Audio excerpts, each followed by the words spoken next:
Jessie McClevin turns 18 at 11:47 p.m. 3 minutes later, the front door explodes inward. 6 armed men flood the cabin. Tactical gear. Suppressed weapons. Professional. The kind of death that doesn't knock. Min-soo doesn't even rise from his chair at the kitchen table. He just glances at the birthday cupcake between them, then at his daughter. One nod.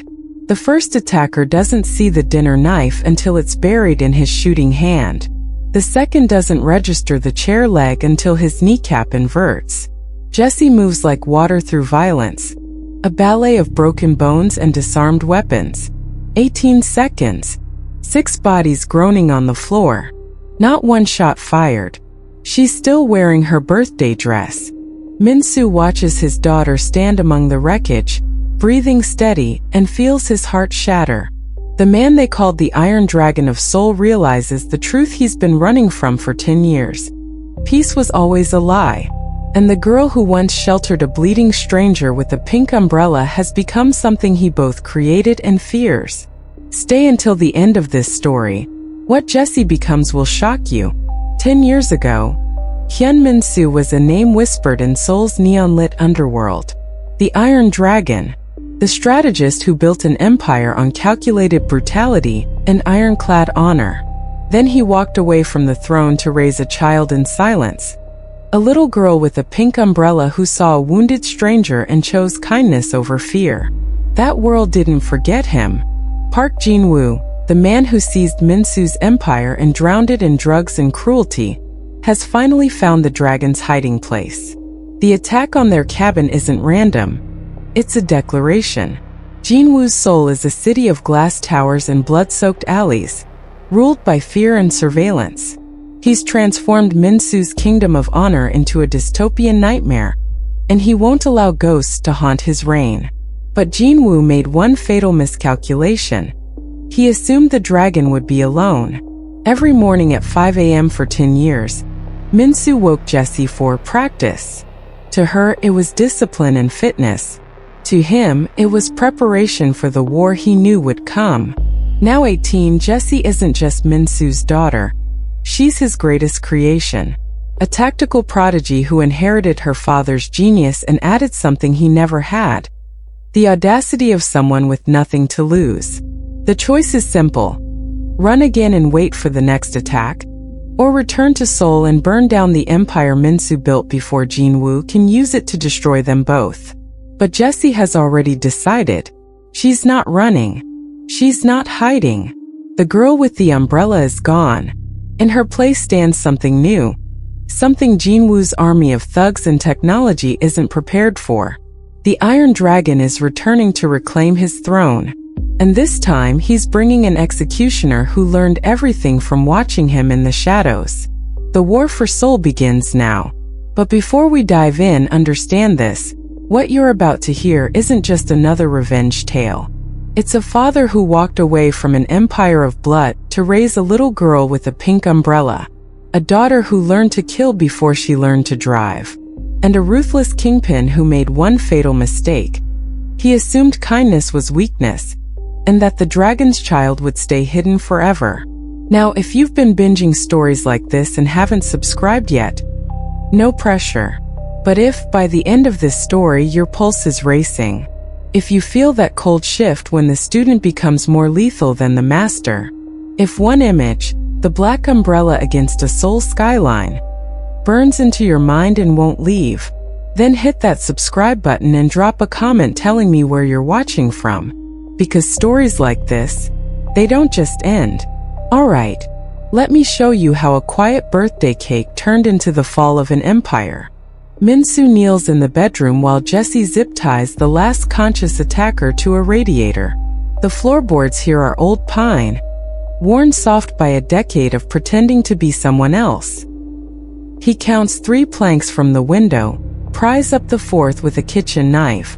The suitcase underneath is military-grade polymer, dust-covered and silent.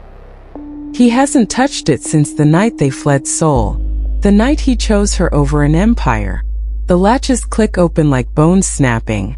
Inside, a disassembled Daewoo K5 pistol, barrel scratched from use, not age. 2 burner phones in Faraday bags. Their encrypted SIM card still valid if his old network survived Jinwoo's purge. A stack of foreign currency bound in rubber bands. Escape money that never got used. And beneath it all, wrapped in black silk, the Iron Dragon's signet ring. Jessie appears in the doorway, wiping blood from her hands with a dish towel. She's changed out of the birthday dress into black tactical pants and a dark shirt. Efficient. He taught her that. Is that it? She asks quietly. Your old life. Min-soo lifts the ring. Gold, heavy, with a dragon coiled around an anvil. The symbol that once made men confess their sins before he even asked questions. He hasn't worn it since she was 8 years old. This was never meant for you, he says, more to himself than her. You trained me every morning for 10 years, Dad. Her voice is steady, colder than he's ever heard it. You knew this day would come. You prepared me for it. She's right. He assembled the weapon. Now he has to let it fire. Min-soo slides the ring onto his finger. Fits like it never left. He stands, gathering the phones and the pistol, and meets his daughter's eyes. There's no fear there. Only focus. We leave in an hour, he says. Seoul doesn't know we're coming yet. Let's keep it that way. Jessie nods once, then disappears to pack. Min-soo looks down at the ring catching lamplight, and wonders if redemption is possible for men who build monsters, even when they do it out of love. Seoul rises from the highway like a jaw of glass and neon, but it's wrong. Min-soo sees it immediately as their stolen sedan crosses into Gangnam. The skyline he once protected has metastasized into something malignant. Digital billboards flicker with Jinwoo's corporate logos. Park Enterprises, bleeding into pharmaceuticals, real estate, entertainment. The man didn't just take the underworld. He legitimized it, turned crime into business casual. But beneath the polish, the city reeks of rot. Jessie stares out the window as they pass Itaewon.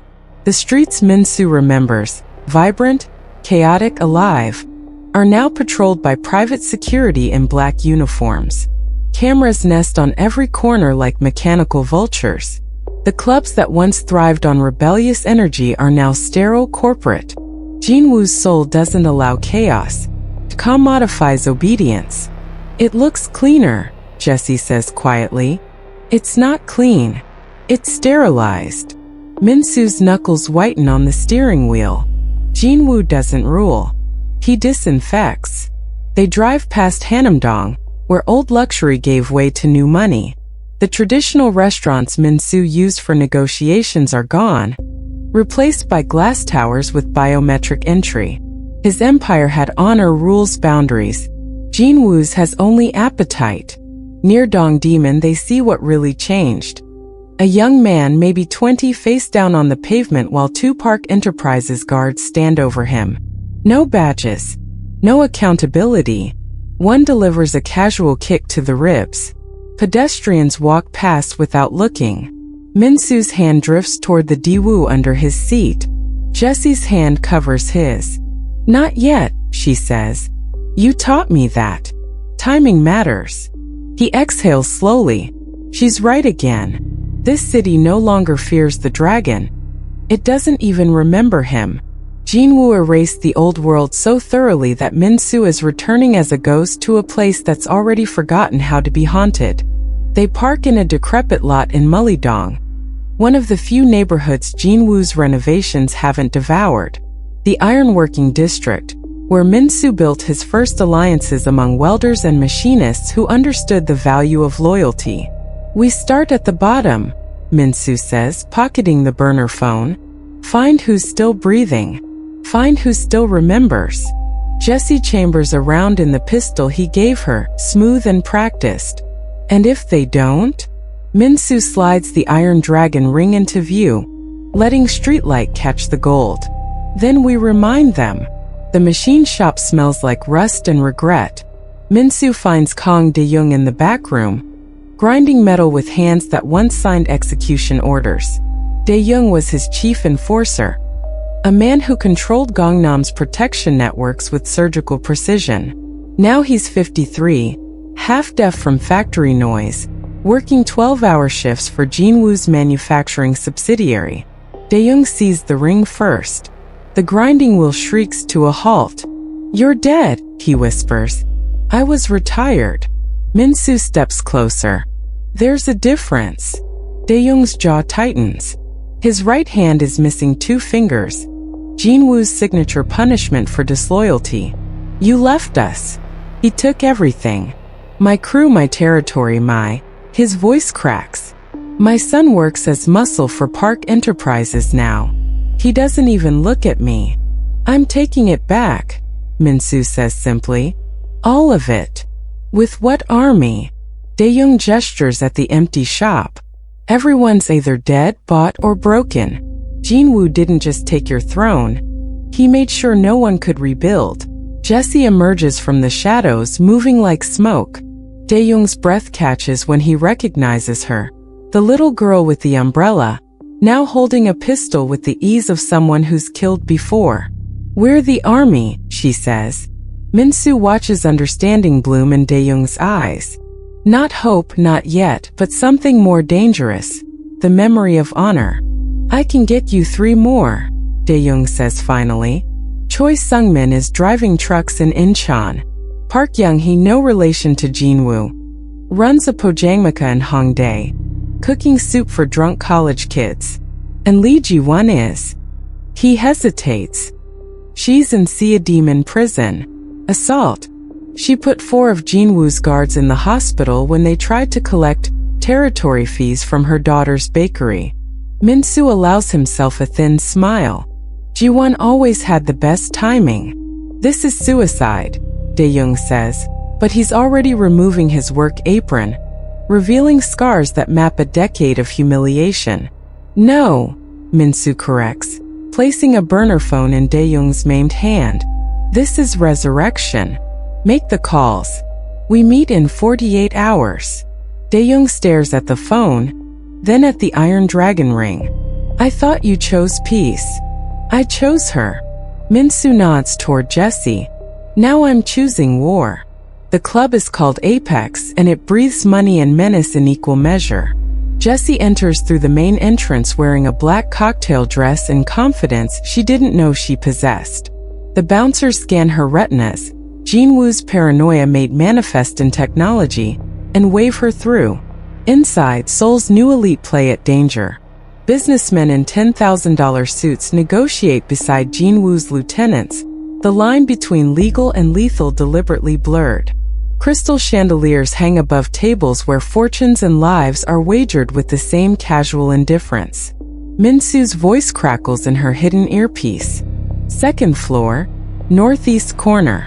Jinwoo's logistics coordinator, Han Jae-sung. He keeps operational tablets on him. Procurement routes, safe houses, financial networks. Copy. Jessie moves through the crowd like she belongs, drawing eyes but not suspicion. 10 years of her father's training condensed into body language. The right posture, the calculated smile, the way she holds her drink without drinking it. She spots Han at a private booth, surrounded by yes-men and expensive escorts. Overconfident. Sloppy. She approaches with a champagne flute and a fabricated story about venture capital investments, speaking fluent corporate emptiness. Han's interested immediately, not in business, in her. Exactly as Min-soo predicted. 20 minutes later, she's in his booth. His guards stand close but not close enough. She laughs at his jokes, touches his wrist at precise intervals, and when he reaches for his tablet to show her investment opportunities, she memorizes the 6-digit unlock pattern his thumb traces. "Bathroom," she says, standing gracefully. Han's eyes follow her. In the corridor, she passes Park Young-hee, the former lieutenant now posing as catering staff. Young-hee creates a distraction. Dropped glasses, staged argument with another server. Han's guards move toward the commotion. Jessie doubles back, lifts the tablet from Han's jacket in 3 seconds, photographs 87 pages of encrypted data. and returns it before his attention shifts back. She's out the main entrance 6 minutes later, data uploaded, face forgotten. How was it? Min-soo asks when she reaches the extraction point. Jessie's heart is racing, adrenaline singing through her veins. She feels alive in a way the quiet countryside never allowed. I want to do it again. Min-soo sees the hunger in her eyes, his legacy written in her smile, and wonders what he's truly created. The first whisper comes from Mullydong, where a warehouse full of Jinwoo's uncut product burns for 6 hours before firefighters are permitted to respond. No casualties, no witnesses, just ashes and a symbol spray-painted on the surviving wall, a dragon coiled around an anvil. The second arrives in Itaewon, where 3 mid-level enforcers collecting protection money simply vanish. Their car is found the next morning in front of Park Enterprises headquarters, empty except for their severed security badges arranged in a neat row on the dashboard. By the third incident, a data breach that exposes Jinwoo's financial networks to his own betrayed investors, Seoul's underworld is vibrating with a name they thought was buried. The Iron Dragon. Jinwoo's organization begins eating itself. Lieutenants who survived Min-soo's era remember the rules. The dragon didn't tolerate sloppiness, cowardice, or collateral damage. He was surgical, inevitable. Men confessed crimes before he asked questions, not from torture, but from the certainty that he already knew. Now his ghost is dismantling Jinwoo's empire with the same methodical precision, and paranoia metastasizes through the ranks. In a luxury apartment in Gangnam, one of Jinwoo's captains puts a gun in his mouth, rather than wait for the dragon to find him. In Hongdae, 2 enforcers abandon their posts and flee to Busan. In Dongdaemun, a logistics coordinator approaches Daeyoung in secret, offering intelligence in exchange for mercy he's not certain exists anymore. Min-soo watches it unfold from a safe house in Seongsadong, monitoring encrypted channels while Jessie practices disassembly drills with weapons they've acquired. The chaos is deliberate, every strike calculated not just for damage but for psychological erosion. They're terrified of a ghost, Jessie observes, sliding a magazine into a Glock with mechanical precision. You haven't even shown your face. Fear is more useful than presence, Min-soo replies, watching another panicked message scroll across the screen. Jinwoo built his empire on intimidation. Now I'm showing him what real fear looks like. The kind that comes from knowing you're already dead, just waiting for the execution date. Jessie sets down the weapon. When do we give them that date? Min-soo's smile is cold and patient. When Jinwoo makes his move. Cornered animals always do. Park Jinwoo stands in his penthouse war room, surrounded by screens displaying Min-soo's surgical devastation. 3 weeks, 11 operations, 47 million won in losses. His organization is hemorrhaging loyalty and blood in equal measure. Find the girl, he says to his intelligence chief. The one from the cabin. Find out who she was before the dragon took her. Takes them 6 hours. Her name surfaces in school records from Yangpyeong. Jessie McClevin, foreign, orphaned, and for 3 years before Min-soo took her into isolation, she attended a small rural school where one teacher, Kim Sun-hee, filed monthly reports expressing concern for the withdrawn child who showed up with bruises and empty lunchboxes. Teacher Kim still lives in Yangpyeong, still teaches, still remembers the little girl who disappeared into the care of a distant uncle, who never once visited the school. Jinwoo smiles for the first time in weeks. Bring her to Seoul, unharmed. Let it leak through the correct channels. The abduction is clean. Teacher Kim is taken from her apartment on a Wednesday evening, bundled into a black van with practiced efficiency. No violence, no dramatics, just a polite invitation she can't refuse. By Thursday morning, every informant in Min-soo's network knows. Park Enterprises is holding a schoolteacher in a secure facility in Uedo. No charges, no ransom, just bait dangling on a hook, waiting for the dragon to bite. Min-soo receives the news in the safe house. His expression doesn't change, but Jessie sees his jaw tighten, sees the micro-calculation behind his eyes. "It's a trap," Dae-young says from across the room. "He wants you exposed, wants you to break pattern. The facility is a kill box, 20 guards, biometric locks, elevated position with no cover approach." "I know," Min-soo says quietly. Jessie steps forward. "Teacher Kim saved my life before you did. She's the one who reported my parents to social services. She's why I was in that alley the night we met." Their eyes lock.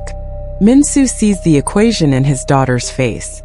Honor against tactics, humanity against survival.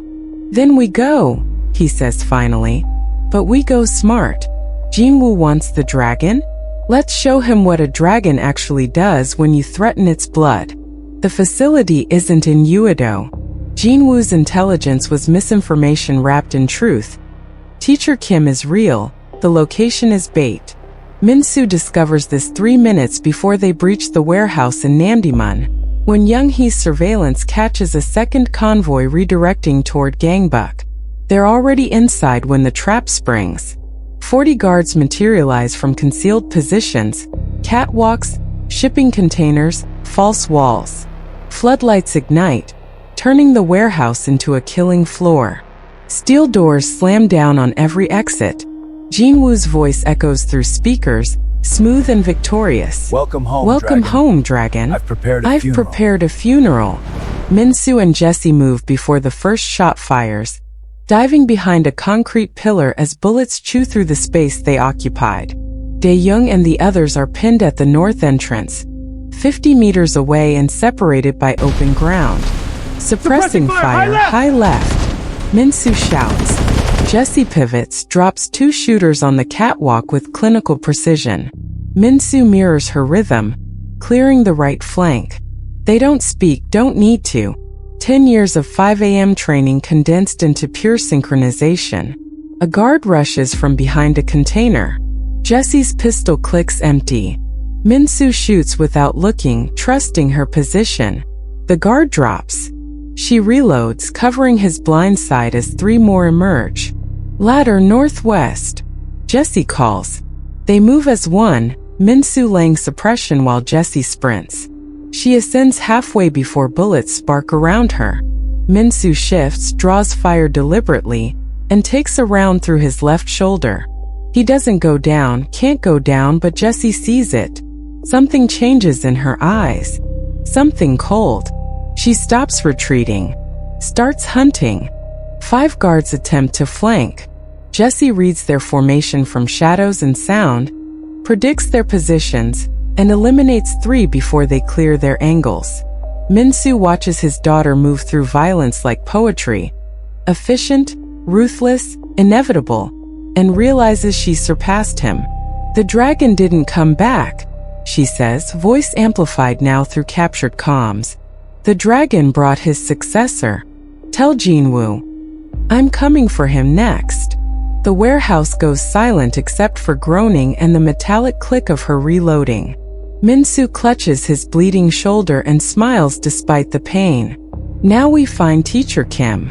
And then we finish this." Min-soo collapses in the van 3 blocks from the warehouse. The shoulder wound is worse than he admitted. The bullet fragmented, and he's losing blood faster than field dressings can manage. His skin has gone pale, breath shallow. "Hospital," Dae-young says, gripping the wheel. "No." Min-soo's voice is weak but absolute. "Jinwoo owns every trauma center. We go to ground." They reach the Seongsadong safe house. Young-hee has field medic training from her army days, but she shakes her head after examining the wound. He needs a surgeon. Real one. Tonight, or he's septic by morning. Everyone looks at Jessie. She's standing by the window, still wearing tactical gear stained with other people's blood, her face unreadable. For 10 years, every decision filtered through her father's strategic mind. Every move calculated by the Iron Dragon's decades of experience. Now he's unconscious on a table, and 20 eyes are waiting for orders. Young-hee, call Dr. Shin in Gwanak-gu, Jessie says, voice steady. He owes Min-soo a life debt from 2014. He'll come quietly. Jin-woo's people will be hunting us, Dae-young warns. That warehouse was supposed to be our grave. He knows we survived. Good. Jessie turns from the window and something in her bearing has crystallized. No longer the apprentice shadowing her father, but the commander who emerged from his training. Then he's reactive, not strategic. We hit him while he's recalibrating. Choi, I need the data from Apex cross-reference with the warehouse guard deployment. Find the pattern in Jin-woo's security rotations. Choi Sung-min blinks.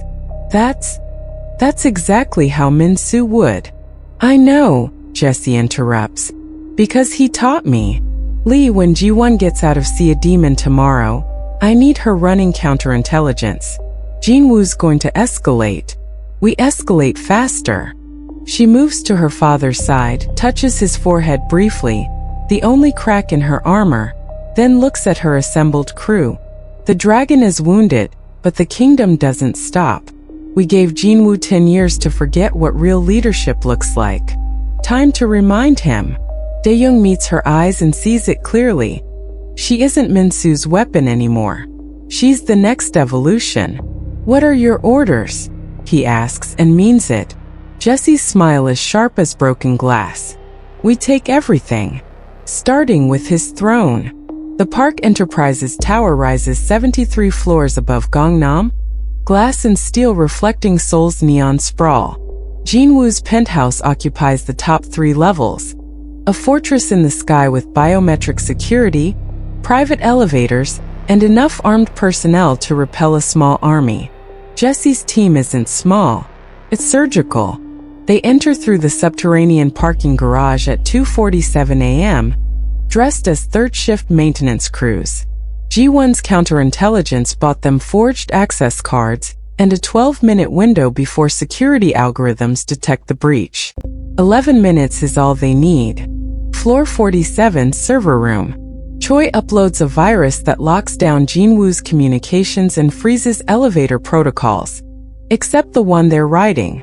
Young-hee remains behind to hold the position, armed with enough explosives to collapse the infrastructure if retreat becomes necessary. Floor 61, Executive Security Station. 8 guards, state-of-the-art weapons, overconfident. Jessie moves through them like her father taught her. Precise, economical, leaving no time for alarms. Dae-young follows, cable-tying survivors, appropriating keycards. Floor 68, Jin-woo's personal guard barracks. This is louder. Messier. Lee Ji-won proves why she spent 6 months in prison. She fights with the rage of someone who's had everything stolen and is here to collect blood interest. The gunfire is suppressed but not silent. They have 4 minutes before Jin-woo understands what's happening. Floor 71, the threshold. Reinforced doors, retinal scanners, pressure-sensitive floors. This is where Jin-woo expects invaders to stall. Jessie doesn't knock. She uses the shape-charged Dae-young crafted from old-world expertise, blowing the door inward with controlled fury. Smoke billows. Alarms finally shriek. They walk through like judgment incarnate, Jessie at the center, flanked by the broken remnants of Min-soo's old guard, now reforged into something Jin-woo's modern empire can't comprehend. Loyalty that survives humiliation. The penthouse stretches before them. Marble art, obscene wealth built on suffering. And at the far end, standing behind a desk of black glass, Park Jin-woo waits with a pistol and the smile of a man who still believes he controls the narrative. The little girl with the umbrella, he says. All grown up. Jessie raises her weapon. You shouldn't have touched my teacher. Min-soo enters the penthouse 30 seconds behind his daughter, moving like a man held together by will and surgical thread. The wound in his shoulder still bleeds through fresh dressings, but his eyes are clear, focused, inevitable. Jin-woo's smile falters when he sees the Iron Dragon alive. You should be dead, Jin-woo says, gun steady but voice cracking at the edges. I was retired, Min-soo replies, the same words he gave Dae-young. You made me come back. Jin-woo fires. Min-soo moves, slower than he once would have, but decades of precision compensate for damaged flesh. The bullet sparks off marble behind him. Jessie's team fans out, cutting off escape routes, but they don't interfere. This is ritual now, not tactics. You abandoned this city, Jin-woo spits, backing toward the panoramic windows. You chose a child over an empire. I took what you were too weak to hold. You took nothing. Min-soo's voice is quiet, lethal. You inherited a kingdom and turned it into a slaughterhouse. I ruled with fear, but I ruled with laws. You just fed on the corpse. They closed the distance. Jin-woo swings the pistol wildly. Min-soo disarms him with his uninjured hand, a movement so practiced it looks choreographed. Jin-woo crashes to the floor, and Min-soo stands over him. Judge, executioner, ghost made flesh. But Min-soo doesn't finish it. He turns to Jessie, extends the recovered pistol to her. Your choice. The room goes silent. Jin-woo looks between them, understanding blooming into terror. This isn't about revenge. It's about succession. Jessie takes the weapon, weighs it, then crouches to Jin-woo's level. You wanted to know what the dragon's daughter became? She presses the barrel to his forehead. Something worse than him. Something that doesn't believe in mercy for men who hurt teachers and poison cities. Jessie, Min-soo says softly. Not a command. A question. She meets her father's eyes, sees the man who chose her over power, who taught her to be lethal so she'd never be a victim, who's asking if she can bear the weight of what comes next. Jessie pulls the trigger. The shot echoes through Seoul's skyline, and Park Jin-woo's reign ends in a penthouse built on stolen honor. Min-soo watches his daughter stand, watches her hand the weapon to Dae-young without trembling, and knows the Iron Dragon's legacy will survive. Transformed, sharpened, and far more dangerous than he ever was. 6 months later, Seoul has a new architecture of power. The Park Enterprises Tower still stands, but the logo has been removed, replaced with nothing. No branding, no declaration. Just a building where decisions are made and order is restored through methods the city pretends not to understand. Min-soo sits in a penthouse garden he designed himself, tending to bonsai trees with the patience of a man who finally has time. His shoulder healed crooked, leaving him with limited mobility, but he doesn't mind. He's done lifting weapons, done carrying empires. Teacher Kim visits twice a month, bringing books and tea, still unsure how to reconcile the gentle gardener with the legend that raised half of Gangnam's underworld to save her. He never explains. She never asks. Inside the penthouse, Jessie stands at the floor-to-ceiling window overlooking the city. She's 26 now in all but paperwork, aged by responsibility, sharpened by choices that would break softer people. The black umbrella rests against her desk, a reminder of beginnings. Dae-young enters with reports. The drug networks have been dismantled. Protection rackets operate under strict codes again. No civilians, no children, no unnecessary cruelty. It's not peace. It's managed violence, the kind Min-soo once enforced before Jin-woo's corruption. The Busan Syndicate is asking for terms, Dae-young says. Give them honor and they'll have alliance, Jessie replies without turning. Give them greed and they'll have war. Her father's words delivered in her voice. Dae-young nods and withdraws. Jessie catches Min-soo's reflection in the window. He's watching her from the garden, pruning shears in hand, a slight smile on his weathered face. She picks up the umbrella, turns it slowly in her hands. Once it was pink, held by a frightened child offering shelter to a bleeding stranger. Now it's black, carried by a queen who rules a kingdom of glass and blood. Min-soo chose her over power. Now she wields both. The girl with the umbrella is gone. The Iron Queen remains standing at the window of Seoul, holding the legacy her father built and the future she'll forge from its ashes.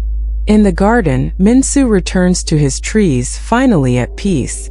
The Iron Dragon retired to bonsai in silence, while the girl he saved became the queen he never wanted to create. Seoul breathes again, not free but ordered, not kind but controlled. The pink umbrella is gone, the black one remains, and somewhere in the neon, a new legend is already being whispered.